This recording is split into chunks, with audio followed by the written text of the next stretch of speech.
राधे राधे दर्शकों। सरस्वती जी के घर में भयानक आग लगी हुई थी। फायर ब्रिगेड उनके घर की आग बुझा रहे थे। आस पड़ोस के लोग इकट्ठा हो गए थे। तभी रीना मार्केट से 2 घंटे के बाद आई। आग लगी हुई देख जोर जोर से चिल्लाने लगी, अरे अंदर मेरी सास है, कोई तो बचाओ, मेरी सास को बचाओ। इतने में आदर्श भी वहाँ आ जाता है। आदर्श ने देखा कि रीना रो रही है, बोल रही है मेरी सास को बचाओ। आदर्श को समझते देर नहीं लगी कि इन आग के बीच में मेरी माँ जूझ रही है। आदर्श ने अपने हाथ का सामान वहीं का वहीं गिरा दिया और आग की तरफ दौड़ पड़ा। तभी वहाँ पर इकट्ठा हुए लोग आदर्श को पकड़ लेते हैं। आदर्श उन्हें झटक कर अंदर जाने के लिए चिल्लाता है, मुझे छोड़ दो, मेरी माँ आग में जल रही है, मैं नहीं रुक सकता, प्लीज़ मुझे छोड़ दो, मुझे मेरी माँ को बचाने दो। दोस्तों, चलिए ये कहानी शुरू से जानते हैं। सरस्वती जी अपने घर में एक सुखी परिवार के साथ रहती थी। सरस्वती जी की शादी को कुछ 5 साल ही हुए थे। तभी उनके पति का एक रोड एक्सीडेंट में स्वर्गवास हो जाता है। उस समय पर आदर्श सिर्फ 3.5 साल का छोटा बच्चा रहता है।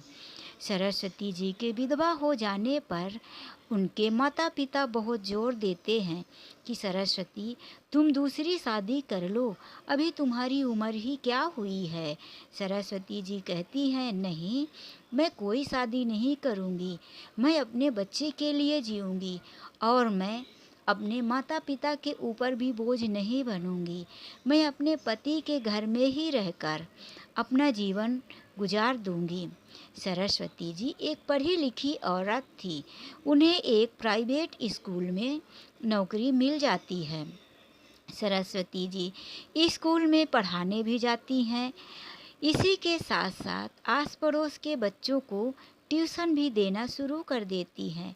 सरस्वती जी डबल मेहनत करने लगती हैं, जिसकी वजह से उनकी आमदनी इतनी तो हो जाती है कि वो अपना घर का खर्च और अपने बेटे आदर्श को अच्छे से पढ़ा लिखा सके। सरस्वती जी अपनी सारी इच्छाओं को मारकर सिर्फ अपने बेटे पर फोकस करती हैं। धीरे धीरे सरस्वती जी का समय बीतता जाता है और उनका बेटा पढ़ लिख कर एक कामयाब इंजीनियर बन जाता है। आदर्श ने अपनी माँ की मेहनत को अच्छी तरह से देखा था कि मेरी माँ किस तरह से मेरे लिए रातों दिन मेहनत करती थी। आदर्श जहाँ भी जाता अपने परिवार वालों या समाज वालों के यहाँ, तो सब लोग उसके माँ की तारीफ करते। आदर्श बेटा, तुम्हारी माँ ने जो बलिदान दिया है शायद ही दुनिया की कोई माँ देगी। तुम सिर्फ 3.5 साल के थे, तुम्हारी माँ चाहती तो शादी करके एक नया घर बसा सकती थी, लेकिन उन्होंने ऐसा नहीं किया। तुम्हारे लिए अपने जीवन को वहीं पर रोक दिया और तुम्हारे परवरिश में कोई कमी नहीं की बेटा, इसीलिए तुम अपनी माँ का अच्छे से ध्यान रखना। आदर्श अपनी माँ का वैसे भी बहुत इज्जत और सम्मान करता था, अपनी माँ से बहुत प्यार करता था। आदर्श ने अपने मन में ठान लिया था कि मैं अपनी माँ को वो सुख दूंगा जो मेरी माँ ने कभी नहीं पाया। मेरी माँ ने जितनी मेहनत की है, मैं उससे कहीं ज़्यादा अपनी माँ को आराम दूंगा। समय बीतता गया। आदर्श भी अब कमाने लगा था। माँ को उसकी नौकरी से घर पर बैठा दिया। अब तो माँ सिर्फ घर पर ट्यूशन ही ले लिया करती थी, स्कूल जाना उसका बंद करवा दिया आदर्श ने। एक दिन आदर्श ने बताया कि माँ, मुझे एक रीना नाम की लड़की पसंद आ गई है। माँ ने कहा, बेटा बहुत अच्छी बात है, मैं भी चाहती हूँ कि तुम शादी कर लो और सेटल हो जाओ। फिर आदर्श कहता है, माँ अगर तुम कहो तो मैं रीना को घर ले आऊँ क्या? माँ कहती है, हाँ हाँ बेटा, इसमें पूछने की क्या बात है, तुम रीना को घर लाओ। आदर्श एक दिन रीना को घर लेकर आता है। रीना देखने में बहुत सुंदर लग रही थी और आदर्श की पसंद भी थी, तो सरस्वती जी कैसे उसे नापसंद कर सकती थी। इसीलिए सरस्वती जी ने तुरंत हाँ कर दिया और आशीर्वाद के रूप में उसके दोनों हाथों में अपना कंगन निकालकर पहना भी दिया। अब बहुत ही जल्दी आदर्श की शादी हो गई। रीना दुल्हन बनकर आदर्श के घर में आ भी गई। सरस्वती जी की कोई अपनी बेटी भी नहीं थी, इसीलिए उन्होंने बेटी के हिस्से का भी प्यार बहू पर लुटा दिया। वो अपनी बहू को बहुत प्यार करती। रीना भी सास का इतना प्यार पाकर बहुत खुश थी, लेकिन रीना की एक कमजोरी थी। रीना घर का कोई काम करना नहीं चाहती थी। वो फ़ोन पर अपनी सहेलियों से बात करना, शॉपिंग करना, अपनी माँ से घंटों बात करना, यही सब पसंद किया करती थी। इधर सरस्वती जी अब कमज़ोर और बूढ़ी होने चली थी, फिर भी वो घर का काम करती रहती थी। कभी कभी रीना से कहती, रीना बहू थोड़ा मेरे साथ इस काम में मदद कर दो, तो रीना नाराज़ हो जाती, मम्मी जी क्या आप मुझे नौकरानी बनाने के लिए इस घर में शादी करके लाई हैं क्या? देखिए मम्मी जी, मुझे आदत नहीं है घर के कामों के लिए। सरस्वती जी सोचती कि अभी रीना नासमझ है, धीरे धीरे समझ जाएगी, फिर आखिरकार उसी का तो घर है, उसे ही संभालना है, कोई बात नहीं। सरस्वती जी ने रीना को काम मतलब बोलना भी बंद कर दिया। अब सरस्वती जी खुद ही घर का काम करती रहती थी। इसके बाद भी रीना अपने आप में ही पता नहीं किन ख्वाबों में उलझी रहा करती थी। इधर धीरे धीरे सरस्वती जी कमज़ोर होने लगी थी। अब उनसे अकेले सारे घर का काम नहीं होता था, इसीलिए उन्होंने रीना से अब बार बार कहना शुरू कर दिया, बेटा रीना अब मुझसे नहीं होता, कुछ तो मदद कर दिया करो। एक दिन रीना ने कहा, मम्मी जी आप मुझे बार बार काम की बातें मत किया करो, मैंने आपको पहले ही मना कर दिया था, आप एक नौकरानी क्यों नहीं रख लेती। इधर आदर्श ने देखा कि मेरी माँ सारा दिन काम करती रहती है, तो रीना के मुंह से नौकरानी की बात कही सुना, तो उसने सोचा ठीक ही है, नौकरानी रख देता हूँ, मेरी माँ तो इतना काम नहीं करेगी। आखिरकार घर में एक काम वाली बाई भी आने लगी। अब तो रीना और भी छुट्टी पा गई थी, जो भी कभी थोड़ा मोड़ा पैर पटकते हुए काम कर देती थी, अब उसे भी उसने बंद ही कर दिया था। फिर क्या था, वो अपनी सहेलियों के साथ किटी पार्टी जाने लगी, मार्केट में ज़्यादा टाइम बिताने लगी, अपने माँ से घंटों बात करती, उसके घर में क्या क्या हुआ, उसकी सास ने क्या कहा, उसके पति ने क्या कहा, सारी खबर रीना अपनी माँ को देती। एक दिन रीना किटी पार्टी से आई, तब उसका गुस्सा आसमान छू रहा था।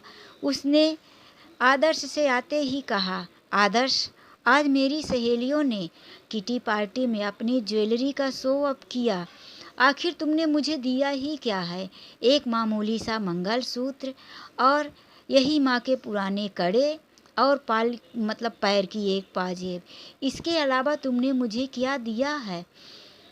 तभी आदर्श ने कहा, सरस्वती अभी अभी तो मैं कमाने बैठा हूँ और फिर हमें टाइम ही नहीं मिला अपने घर गृहस्थी जोड़ने का, हम दोनों का प्यार जो हो गया और जल्दी जल्दी में शादी हो गई। देखो रीना थोड़ा दिन ऐसे ही रहो, मैं सब कुछ कर दूँगा, अभी अभी नई नई नौकरी है तो टाइम तो लगेगा। रीना ने कहा, ऐसा भी क्या है, तुम जितना कमाते हो तो तुम्हारा पैसा कहाँ जाता है, मुझे तो कभी तुमने हाथ में लाकर नहीं दिया। रीना गुस्से से अपने कमरे में जाकर अपनी माँ को फ़ोन पर सारी बातें बताई। माँ मेरा कितना बेइज्जती होता है, तुम मुझे ना जाने क्या समझकर ऐसे गरीबों के घर में ब्याह दी हो, मेरी ही मति मारी गई थी, जो मैं आदर्श से प्यार कर बैठी, इसने मुझे आज तक कुछ नहीं दिया, मैंने इसे एक गोल्ड रिंग क्या मांगी कि ये मुझे घर के सारे खर्चे सुनाने लगा। माँ ने कहा, रीना तुम्हारा पति इंजीनियर है ना, इसीलिए तो मैंने हाँ कर दिया था। फिर उसकी सारी तनख्वाह कहाँ जाती है? मुझे लगता है वो अपनी माँ को देता है। उसकी माँ तुम्हें देती नहीं है। अब उसी कमाई पर उसकी माँ का नहीं, तुम्हारा हक है। तुम बिल्कुल पीछे मत हटना। जब तक तुम अपनी मनपसंद चीज़ें ना ला लेना, अपने जिद पर अड़ी रहना। रीना ने कहा, माँ, मैं भी किसी से कम नहीं हूँ। मैं क्यों अपनी जिद छोड़ूं? जब तक मुझे गोल्ड रिंग अच्छी सी नहीं मिल जाएगी, मैं आदर्श का पीछा छोड़ने वाली नहीं हूँ। दूसरे दिन जब शाम को आदर्श ऑफिस से घर आता है, तभी उसका मुंह लटका हुआ होता है। उसका ऐसा लग रहा था कि किसी बड़ी मुसीबत से है। उसने ऐसे ही बेमन से अपने ऑफिस का बैग पकड़ा हुआ था। आकर वो सोफे में एक साइड में बैग रखकर बैठ जाता है। तभी रीना वहाँ आकर ताने सुनाने लगती है। अरे मैंने ऐसा क्या एक रिंग के लिए बोल दिया कि तुम्हारा तो पूरा मन ही उदास हो गया है। ऐसा लगता है कि मैंने तुमसे लाखों की ज्वेलरी मांग ली होगी, जो तुम इतना उदास होकर बैठ गए हो। आदर्श ने कहा, रीना, तुम थोड़ा चुप रहोगे? तुम्हें तो जब देखे शॉपिंग, सहेलियों के साथ घूमना या कि ज्वेलरी खरीदना ही याद रहता है। दिख नहीं रहा मैं यहाँ कितनी परेशानी में हूँ? तभी रीना कहती है, हाँ हाँ, अब तुम अपनी परेशानी भी सुनाओ। आदर्श कहता है, मेरी जॉब चली गई है, अब पहन लेना। तुम बहुत सोने की रिंग पहनती हो ना, तो पहन लेना। रीना ने इतना सुना तो पैर पटकते हुए एक किनारे खड़ी हुई। अच्छा, तो आज तुम नौकरी भी गवा कर आ गए? मुझे यही दिन देखना था। मुझे पता ही था कि तुमसे कुछ नहीं होगा। हाथ में मोबाइल लिए हुए अपने कमरे में चली जाती है। फ़ोन लगाकर माँ से कहती है, माँ, जा सुना तुमने? माँ कहती है, अरे मैं कैसे सुनूंगी, क्या हुआ?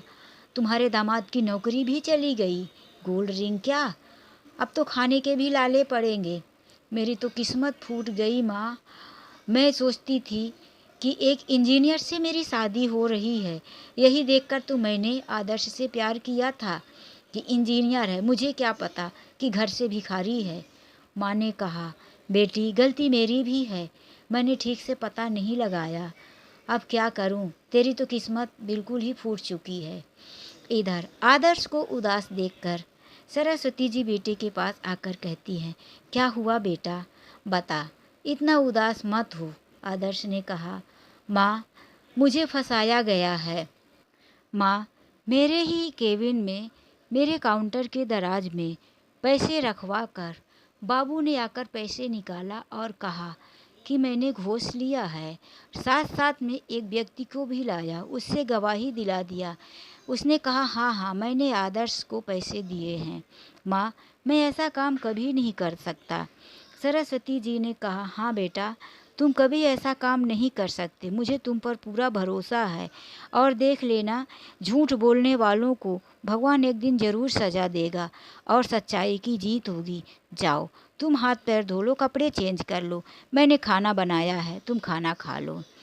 आदर्श ने किसी तरह से माँ की बात मान लिया और वह जाकर उदास मन से कपड़े चेंज किया और खाने बैठ गया। खाने में एक दो निवाला ही खाया।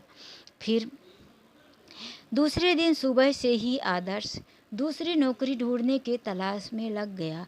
लेकिन झूठ के पंख कुछ ज़्यादा ही फड़फड़ाते हैं। इसी वजह से आदर्श को कहीं नौकरी नहीं मिली, क्योंकि उन लोगों ने जगह जगह के ऑफिसों में बोल दिया था कि आदर्श घूस लेता है। आदर्श ढूंढता रहा। ऐसे करके 3 महीने निकल गए। एक दिन आदर्श ने कहा, रीना, तुम मेरी एक मदद करो। तुम अभी इस नौकरानी को घर से निकाल दो। हमारी जो भी जमा पूंजी है, हमारे खर्च, माँ की दवाइयाँ और इस काम वाली को देने में ख़त्म हो रहे हैं। आखिर घर में काम ही कितना है। तुम और माँ मिल के घर के काम संभाल लो। जैसे ही मेरी नौकरी लग जाएगी, मैं तुम्हें वापस से एक नौकरानी लाकर दे दूँगी। रीना को अंदर से बहुत गुस्सा आ रहा था, लेकिन वो करती भी तो क्या। आखिर आदर्श की नौकरी भी तो नहीं थी, इसीलिए उसे मजबूरन नौकरानी को निकालना पड़ा। अब तो रीना घर के काम मजबूरी में करने ही लगी थी। सरस्वती जी से भी सारे काम नहीं हो पा रहे थे। एक दिन सरस्वती जी सुबह सुबह ही बाथरूम में गई। तभी बाथरूम में गीले साबुन का टुकड़ा पड़ा हुआ था, जिसमें उनका पैर पड़ा और वो फिसल गई। सरस्वती जी को बहुत चोट आई। वो ज़ोर से ही बाथरूम में चिल्लाने लगी। उनका बेटा आदर्श और रीना दौड़ कर गए। उन्होंने देखा माँ उल्टे ही बाथरूम में पड़ी थी। माँ को पीठ में, पीछे सिर में बहुत ज़्यादा चोट आया। जल्दी से हॉस्पिटल ले गए। वहाँ पर माँ का एक्सरे निकाले गए। घुटना उनका सीधा ही नहीं हो रहा था। तभी डॉक्टर ने कहा, माँ को कुछ दिनों तक आराम की ज़रूरत है। इनके घुटने में और कमर में बहुत ज़्यादा चोट आई है। अब तो घर के सारे काम रीना को ही करने पड़ रहे थे। माँ की सेवा करना, माँ के हाथ में दवाइयाँ लेकर जाना, खाने की प्लेट माँ के हाथ में देना। सरस्वती जी बाथरूम जाने तक का काम खुद ही कर लिया करती थी। वो दीवार पकड़ पकड़ के बाथरूम में चली जाया करती थी और वहाँ से अपने नहा धो लिया करती थी। बस इससे अलावा उनसे ज़्यादा काम नहीं हो पाता था। अब तो रीना बहुत ही ज़्यादा परेशान हो गई थी घर के कामों से। उसने माँ से कहा, माँ मेरी ज़िंदगी नर्क बन चुकी है। तुमको पता है 3 महीने से मैं किटी पार्टी ज्वाइन नहीं कर पा रही हूँ। मुझे घर के कामों से छुट्टी ही नहीं मिल रही है। मुझे माँ की देख रेख भी जो करनी पड़ती है। इस सास की वजह से मैं नर्क में डूबी हूँ। ना जाने ये बुढ़िया कब मरेगी। उधर से रीना की माँ ने कहा, देख अगर तू चाहती है कि तेरी बुढ़िया मरे तो तुझे खुद ही कुछ करना पड़ेगा। रीना ने कहा, अरे माँ कैसी बातें करती हो, मैं भला क्या कर सकती हूँ उसके मरने में। रीना की माँ ने कहा, अरे तुम उसे खुद ही क्यों नहीं अपने रास्ते से हटा देती। रीना ने कहा, कैसी बातें कर रही हो माँ, मैं कैसे हटा सकती हूँ। चलो माँ मैं बाद में बात करती हूँ। रीना ने फ़ोन रख दिया। तभी आदर्श भी घर में आ चुका था। रीना की अब मन में वो बातें बार बार घूम रही थी। आखिर माँ ने कहा तो ठीक ही है कि क्यों न इस बुढ़िया को रास्ते से हटा दूँ।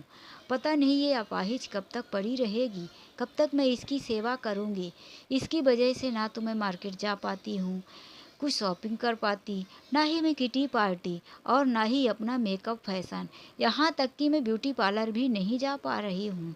हे भगवान क्या करूँ। उसके मन में यही बात दिन भर घूम फिर के आने लगी कि माँ ने कहा क्यों न रास्ते से हटा दूँ। एक दिन उसने सोच ही लिया कि अब इस बुढ़िया को इस घर से जाना ही होगा, इस दुनिया से। तभी उसने अपने किचन में रेगुलेटर चालू कर दिया। वहाँ से उसने खोल दिया, पाइप को थोड़ा सा ही लगा रहने दिया था और माँ को बोली, मम्मी जी मैं बाज़ार जा रही हूँ, मुझे आने में थोड़ा टाइम लग जाएगा। सरस्वती जी सामने से कुछ बोली नहीं। इतना कहकर फटाक से रीना अपनी स्कूटी उठाई और बाज़ार चली गई। 2 घंटे के बाद जब रीना वापस आई तो उसने देखा घर से धुआं निकल रहा था। बाहर बहुत सारी पब्लिक इकट्ठा थी। फायर ब्रिगेड की गाड़ी भी खड़ी थी। उसके घर की आग बुझाई जा रही थी। उसने ये देखा, मन ही मन बहुत खुश हुई कि चलो मेरा काम तो हो गया। लेकिन उसे वहाँ पर हंसना थोड़ी ना था। उसने दिखावे के लिए अपने हाथ से बैग वहीं गिरा दिया और चिल्लाने लगे, अरे मम्मी ये क्या हो गया, अरे बचाओ बचाओ, अंदर मेरी सास है। हे भगवान मेरे घर पे आग किसने लगा दी, ये आग कैसे लग गई मम्मी। ज़ोर ज़ोर से चिल्लाकर दहाड़े मारकर रोने का नाटक करने लगी। तभी वहाँ पर आदर्श भी आ गया। उसने देखा घर पे आग लगी हुई है। रीना घर की तरफ इशारा करते हुए कह रही है कि सास अंदर है। आदर्श के तो जैसे होश ही उड़ गए हों, उसकी जान निकल गई। उसके हाथ में मिठाइयाँ और प्रसाद के कुछ डिब्बे थे, वो वहीं पर उससे छूट कर गिर गए। वो अंदर दौड़ने लगा, माँ तुम अंदर हो, माँ माँ मैं आ रहा हूँ। तभी वहाँ पर खड़े लोग आदर्श को पकड़ लेते हैं। नहीं आदर्श, तुम आग में नहीं कूद सकते, बहुत भयानक आग लगी हुई है, तुमको कुछ हो जाएगा। आदर्श छटपटाते हुए, नहीं मुझे छोड़ दो, मुझे मेरी माँ को बचाना है, मुझे छोड़ दो। लेकिन लोगों की पकड़ इतनी ज़्यादा थी कि आदर्श छूट नहीं पाया। कुछ ही मिनटों के बाद फायर ब्रिगेड ने आग को बुझा दिए और वहाँ से चले गए। उनके जाते ही आदर्श घर के अंदर दौड़ा। आदर्श के साथ और भी लोग दौड़े घुसे गए। सब लोगों ने देखा कि किचन में बहुत ज़्यादा सब कुछ जल चुका था। बाकी हॉल में भी कुछ चीज़ें झुलस गई थी। तभी उन लोगों ने देखा कि हॉल में एक औरत गिरी पड़ी हुई थी। सब लोग पकड़ पकड़ कर जल्दी से बाहर लेकर आए। चेहरा बुरी तरह से जल चुका था, पहचान में नहीं आ रहा था। बाहर लिटाया गया। आदर्श के तो होश ही उड़े हुए थे। दहाड़े मार मार कर रो रहा था, पछाड़े खा खा कर गिर रहा था। माँ, ये क्या हो गया माँ, कैसे हो गया माँ, कुछ समझ में नहीं आ रहा माँ। और रीना भी ऐसे ही रोए जा रही थी, मगरमच्छ के आंसू। लोगों ने समझाते हुए कहा कि जो हो गया उसे तो हम बदल नहीं सकते, लेकिन अब सांसारिक कार्यक्रम को तो करना ही पड़ेगा। इसी तरह से उस औरत को शमशान घाट तक ले गए और अंतिम दाह संस्कार करने के बाद 2 घंटे के बाद लोग घर पर वापस आ गए। अब सब लोग घर में बैठे हुए आदर्श और रीना को समझा रहे थे कि रोना बंद करो, जो होना था तो हो गया। लेकिन कहाँ बंद होने वाला था रोना। आदर्श की तो आज दुनिया ही लूट चुकी थी। तभी 2-3 घंटे हुए थे कि पीछे से आवाज़ आई, हे भगवान, मेरे घर पे ये क्या हो गया, मेरा घर कैसे जल गया। बेटा आदर्श, आदर्श तुम कहाँ हो बेटा। पीछे से ऐसी आवाज़ सुनकर सारे लोग चौंक कर पीछे देखे तो पीछे ये कौन, ये तो सरस्वती जी खड़ी थी। लोग आश्चर्यचकित रह गए। अरे, सरस्वती जी जिंदा है। फिर अभी अभी जिसे हम लोग अंतिम संस्कार करके आए, दाह संस्कार हो गया, वो औरत कौन थी। सब लोग बिल्कुल आश्चर्यचकित से यही सोचने लगे, एक दूसरे के मुंह की तरफ देखने लगे। आदर्श दौड़ता हुआ माँ से लिपट गया। माँ, तुम जिंदा हो। माँ, अच्छा हुआ मेरी माँ जिंदा है, मेरी माँ जिंदा है। वो सब कुछ भूल गया कि अभी मैंने किसको जला दिया, किसका दाह संस्कार हो गया। मेरी माँ जिंदा है। सरस्वती जी ने बताया कि जब बहू मुझे आवाज़ देकर मार्केट चली गई, तभी मेरी नींद खुल चुकी थी, मुझसे उठा नहीं जा रहा था। मुझे आज डॉक्टर बुलाए थे। ये बात मैं सुबह ही आदर्श को बोली थी। आदर्श ने कहा, माँ, कल लेके चलता हूँ, आज मेरा ऑफिस में बहुत ही ज़रूरी काम है। तभी मैंने सोचा कि मैं क्यों ना हॉस्पिटल ही चली जाऊं। मैं गिरते पड़ते किसी तरह से उठी। दरवाजे तक पहुंचते पहुंचते मुझे चक्कर सा लग रहा था और मैंने देखा कि घर पे अंधेरा भी था। घर की सारी लाइटें बंद थी। मैंने लाइट जलाना उचित नहीं समझा। मुझे रोड पर खड़ा हुआ एक रिक्शा दिखाई दिया। मैंने रिक्शे को हाथ दिया। वो रिक्शा वाला खुद ही उतरकर मुझे सहारे देकर रिक्शा में बैठाया और चलते चलते कहा, माँ जी, आपकी तबीयत ठीक नहीं है क्या? घर पे कोई नहीं है क्या? आप मुझे नहीं पहचानती क्या? मैंने कहा, नहीं बेटा, मैं नहीं पहचानती। उसने कहा, माँ जी, मैं आपकी स्कूल में पढ़ा करता था, फिर मैंने बहुत ही जल्दी पढ़ाई छोड़ दिया था। मेरे पिताजी और मेरी माँ इस दुनिया से चल बसे थे, इसीलिए मैं रिक्शा चलाने लगा था। सरस्वती जी ने कहा, मुझे तो उसकी बात याद नहीं, मतलब उसका चेहरा याद नहीं, लेकिन उसने मुझे पहचान लिया था और वो बोला, आपको कहाँ तक छोड़ूं? मैंने कहा, बेटा मुझे हॉस्पिटल तक छोड़ दो। वो उसने मुझे हॉस्पिटल छोड़ा। फिर मुझे डॉक्टर ने चेक किया तो उन्होंने बताया कि माँ जी, आप बहुत कमज़ोर हो गई हैं, आपको ग्लूकोज चढ़ाना पड़ेगा। मैंने कहा, आज नहीं, मेरा बेटा नहीं आया हुआ है। डॉक्टर ने कहा, कोई बात नहीं माँ जी, मैं आपको ग्लूकोज चढ़ा देता हूँ और आपके बेटे को फ़ोन कर देता हूँ। मैंने कहा, नहीं, आप ग्लूकोज चढ़ा दीजिए पर बेटे को फ़ोन मत करिए, क्योंकि मेरा बेटा आज ज़रूरी काम से गया हुआ है, वहाँ उसका काम बिगड़ जाएगा। मुझे ग्लूकोज चढ़ा था, जिसकी वजह से मैं 2-3 घंटे वापस घर नहीं आ पाई। फिर जैसे ही मुझे हॉस्पिटल से छुट्टी मिली, मैं बाहर निकली कि संयोगवश मुझे वहाँ से फिर एक रिक्शा मिल गया और मैंने रिक्शे को हाथ दिया, अपने घर का पता बताया तो वो मुझे यहाँ तक छोड़ कर गया। अब ये यहाँ क्या हुआ, कैसे हुआ? कुछ समझ नहीं आ रहा बेटा आदर्श। सास की ये बातें सुनकर रीना के तो हाथ पैर कांपने लगे। उसके अब होश उड़ चुके थे कि आखिर ये सब क्या हो गया। वो कौन औरत थी जो मेरी सास की जगह मर गई? सब लोगों ने बिल्कुल इसी चीज़ पे चिंता जताना शुरू कर दिया। तभी किसी की नज़र सामने किराने की दुकान पर पड़ी जिसमें सीसीटीवी कैमरा लगा हुआ था। उन लोगों ने कहा, क्यों न हमें ये कैमरा चेक करना चाहिए कि माँ जी के जाने के बाद घर पर कौन आया, कैसे कैसे दुर्घटना हुई। कैमरे में चेक किया गया, तभी पता चला कि जैसे ही सरस्वती जी घर से निकलती हैं, ठीक 10 मिनट के बाद एक औरत घर के अंदर आ जाती है। उसके तुरंत बाद ही घर में आग लग जाती है। दरअसल हुआ यूँ कि जब सरस्वती जी घर से चली गई, तभी रीना की माँ घर के अंदर आ गई। उसने ये सोचकर घर पे आई कि रीना फ़ोन से तो मेरी बात समझ नहीं पाती, कोई न कोई उसके पास आ ही जाता है, तो आज मैं उसके घर में जाकर उसके साथ बैठ के बातें करूँगी और उसे बताऊँगी कि तुझे अपनी सास को किस तरह से रास्ते से हटाना है। आज मैं उसे ये बात समझा कर ही आऊँगी।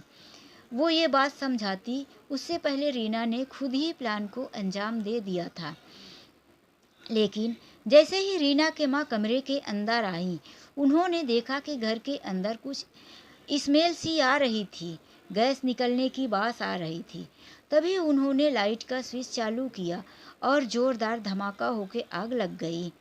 वो अपने आप को बचाने की कोशिश कर रही थी, लेकिन आग की लपट से वो बेहोश होकर हाल में ही गिर गई। बहुत कोशिश करने के बाद भी रीना की माँ अपने आप को नहीं बचा पाई। तो दोस्तों, अब समझ में आया कि आखिरकार सरस्वती जी की जगह कौन जल गया था। रीना ये बातें सुनी तो वो जो रो रही थी, उसकी आंसू तो वो पहले मगरमच्छ के आंसू थे, लेकिन अब रीना का सच में दिल फटा जा रहा था। वो दहाड़े मार मार कर रोने लगी। ओ मम्मी, तुमने ये क्या किया? तुम मेरे घर पर क्यों आई थी मम्मी? तुम नहीं आती तो ही अच्छा रहता। हे भगवान! रीना अब तो किसी से बता भी नहीं सकती थी कि आखिर ये जाल मैंने मेरी सास के लिए बिछाया था, लेकिन उसमें फंस मेरी माँ गई। जिसने मुझे तरकीब दिया वो खुद ये दुनिया से चली गई। अब मैं क्या करूँ? रीना के रोने की आवाज़ पूरे घर में, पूरे पड़ोस में गूंजने लगी। रीना के ऊपर तो जैसे दुख का पहाड़ टूट पड़ा हो। रीना की सास रीना को समझाते हुए कहने लगी, बहू, होने को कौन टाल सकता है? तुम्हारी माँ की मौत मेरे घर पर लिखी थी। शायद भगवान की जो मर्जी होती है वही होता है। रीना बेटा, मन को समझाओ। जो हो गया उसे बदलना हम मनुष्यों के हाथ में नहीं है। लेकिन तुम इतना अपने आप को दुखी करोगी, रोओगी, तुम्हारी तबीयत बिगड़ जाएगी। रीना की सास रीना का सिर अपने कंधे पर रखे हुए उसे समझा रही थी। रीना ने अपने दुखों का प्रायश्चित करना ही उचित समझा। उसने जो गलती की थी, वो गलती वो कैसे अपनी सास को बताए, अपने पति को बताए या किसी और से? उसे तो उस गलती का बोझ अकेले ही ढोना था। उसने सोचा, देखो, मैंने इस सास के लिए गड्ढा खोदा, लेकिन जो गड्ढा खुदवाया वो उसमें खुद ही गिर गया। बड़े बुजुर्गों का कहना ठीक ही है। उसने अपने प्रायश्चित करने के लिए सास को गले से लगाकर रोना शुरू कर दिया। ओ मम्मी जी, मैं तो अनाथ हो गई। सास ने कहा, बेटा, मैं पहले भी तुम्हें अपनी बेटी मानती थी और आज भी बेटी ही मानती हूँ। तुम अनाथ नहीं हो। एक माँ छोड़कर गई है, दूसरी माँ तुम्हारे साथ है। रीना की सास ने आगे बढ़कर रीना को संभाला। धीरे धीरे रीना अपने दुखों से थोड़ा बाहर आने लगी थी। आदर्श की भी नौकरी बहाल हो गई थी। आदर्श ने इंक्वायरी बैठा दिया था, जिसकी वजह से आदर्श निर्दोष साबित हुआ और उसे पिछले उन 3-4 महीने वेतन भी उसे साथ में दी गई। आदर्श अपनी पत्नी के लिए गोल्ड रिंग लाकर दे दिया।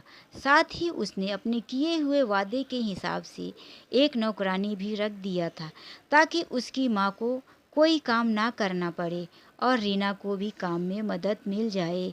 अब रीना का एक सुखी परिवार हो चुका था। रीना अपनी सास का पूरा ध्यान रखने लगी थी। रीना का यही प्रायश्चित था। रीना अपनी माँ की मौत का जिम्मेदार खुद को मानती थी, लेकिन कर भी क्या सकती थी। अगर वो किसी से बताती है तो उसे जेल भी तो जाना पड़ता, और फिर जेल जाने से क्या माँ वापस आ जाती। इसीलिए उसने सोचा कि मेरा प्रायश्चित यही होगा कि मैं अपनी सास की दिन रात सेवा करूं। तो दोस्तों, ये कहानी आप लोगों को कैसी लगी? अपने अनमोल विचार कमेंट बॉक्स में ज़रूर बताएं।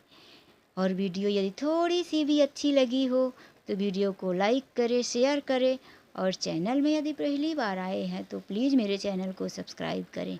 तो चलिए मिलते हैं एक ऐसी ही नई वीडियो के साथ। जब तक के लिए बाय बाय, राधे राधे, जय श्री कृष्णा।